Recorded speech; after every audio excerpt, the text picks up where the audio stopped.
కన్యా రాశి అంటేనే మనకి న్యాచురల్ జోడియాక్లో 6వ భావం. అలాగే ఉత్తర 2, 3, 4 పాదాల్లో జన్మించిన వారు, హస్త 4 పాదాలు, చిత్త 1, 2 పాదాల్లో జన్మించిన వారంతా కూడా కన్యా రాశి అవుతుంది. రాశి అధిపతి బుధుడు.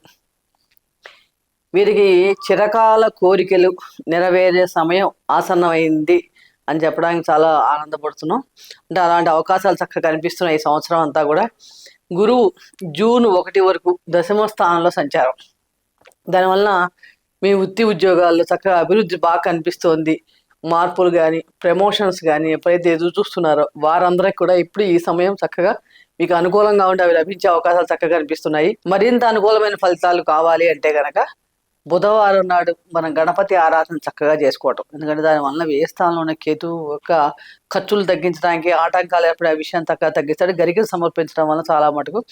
అలాగే శనివారం నాడు సప్తమ భావంలో శని సంచారం అనుకూలత పెరగాలంటే కనుక శనివారం నాడు చక్కగా ఆంజనేయ స్వామి ఆలయ ప్రదక్షిణ చేయటం కానీ, ఆంజనేయ స్వామిని దర్శించడం, కుదిరినప్పుడు సింధూరాన్ని సమర్పించడం కానీ, వడపాలు సమర్పించడం కానీ, అలా మీకు ఏది కుదిరితే అది చేయగలిగితే కనుక చాలా మంచి ఫలితాలు ఇస్తుంది. రాశాధిపతి బాగుంటేనే మనం బాగుంటాం కాబట్టి విష్ణు సహస్రనామ స్తోత్ర పారాయణ వీలైనంత వరకు ప్రతిరోజు క్రమం తప్పకుండా పారాయణ చేయండి.